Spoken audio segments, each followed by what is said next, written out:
जय गुरुदेव। श्री हनुमत व्रत कथा। एक समय परम पुनीत गंगा तट पर श्रेष्ठ शौनकादि ऋषियों ने संसार के स्वामी रमानाथ जी को प्रणाम करते हुए परम भगवत भक्त पुराण वक्ता सूत जी को देखकर व्रत में तत्पर समस्त ऋषिगणों ने हाथ जोड़कर सूत जी से इस प्रकार कहा कि हे सूत जी, आपने वासुदेव कथा के प्रसंग में अनेक व्रत विधान बताया है। अब हम सभी पर कृपापूर्ण दृष्टि रखते हुए किसी अन्य व्रत का विधान बताइए।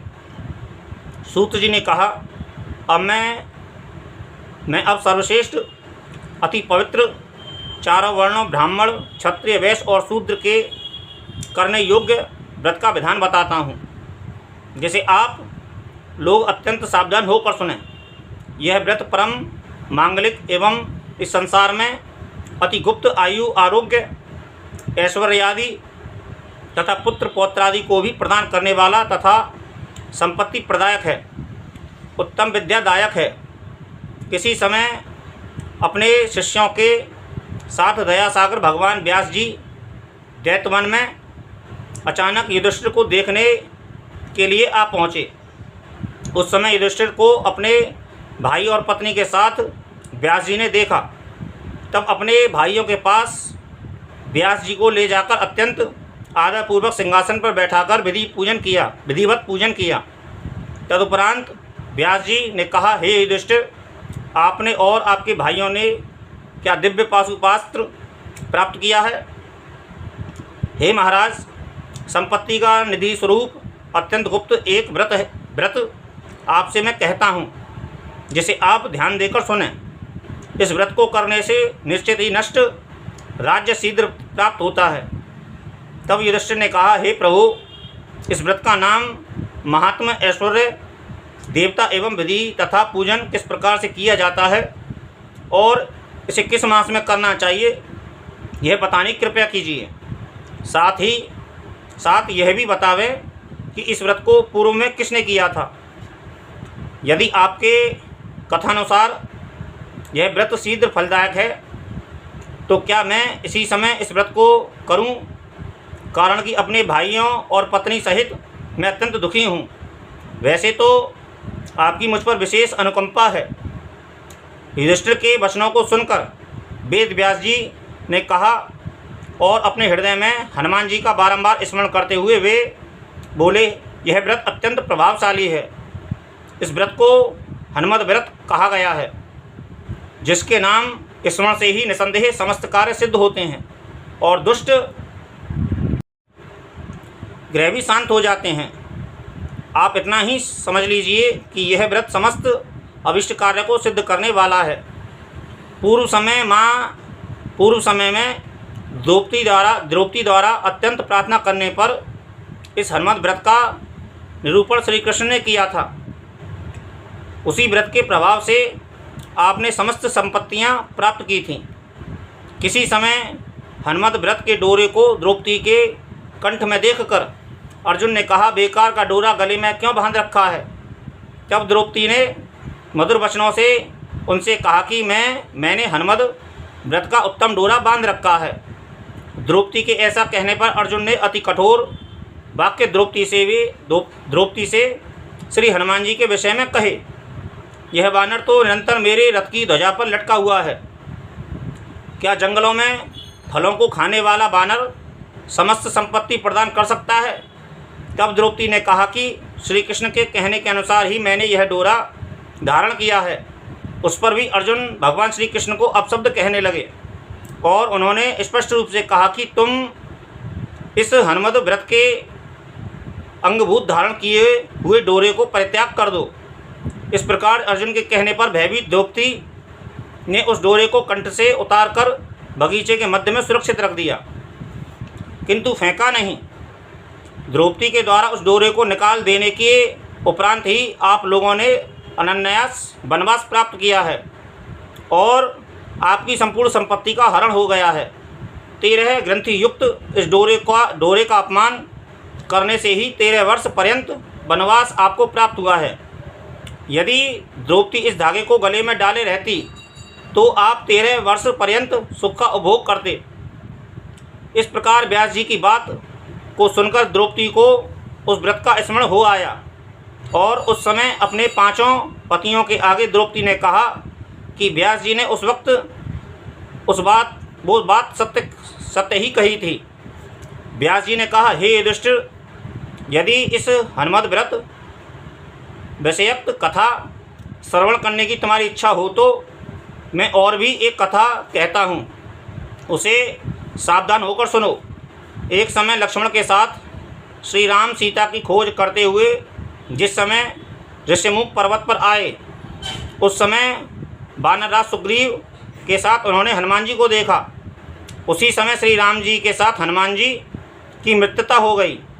तब हनुमान जी ने श्री राम से कहा, मैं जो बात आपसे कहूँगा उसे आप सावधान होकर श्रवण करें, क्योंकि वास्तव में मैं आपके कार्य करने में आतुर एवं परम भक्त हूँ।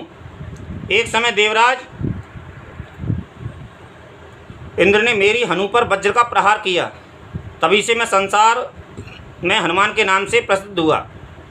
जिस समय मैं इंद्र के वज्र प्रहार से मूर्छित हुआ था, उस समय मेरे पिता पवनदेव ने मुझे मूर्छित देखकर इस प्रकार कहा, जिसने मेरे पुत्र को मारा है उसे मैं भी अवश्य नष्ट करूँगा। इस प्रकार क्रुद्ध होते हुए वे अंतर्ध्यान हो गए।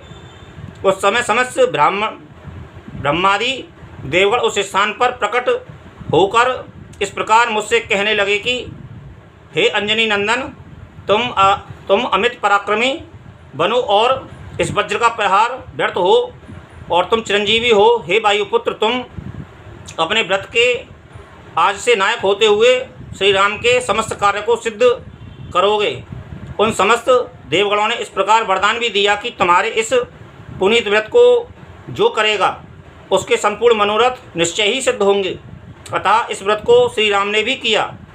इसलिए हे स्वामी, देवताओं ने मुझसे पहले ही कहा है कि तुम श्री राम के समस्त कार्य सिद्ध करोगे। हे नाथ, इस व्रत को आप व्रत ना समझें, आपितु सत्य ही माने। यदि आपके मन में अपनी कोई कार्य सिद्धि अविष्ट हो तो आप इस व्रत को अवश्य कीजिए। हनुमान जी के ऐसा कहने पर उच्च स्वर से आकाशवाणी हुई कि उन्होंने जो कहा है वह सत्य है।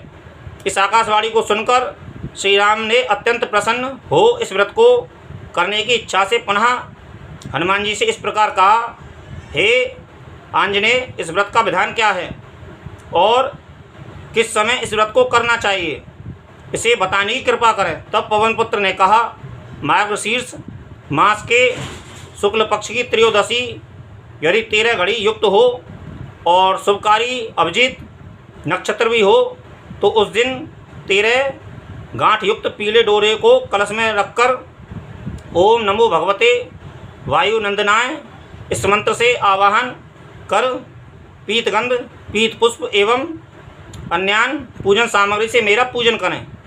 व्रती को चाहिए कि ओमकार पूर्वक मंत्र द्वारा षोडोपचार से पूजन करें। गेहूं के आटे का 13 मालपुआ, तांबूल और दक्षिणा छिटनी में रखकर ब्राह्मण को दें और यथेष्ट भोजन भी करावें।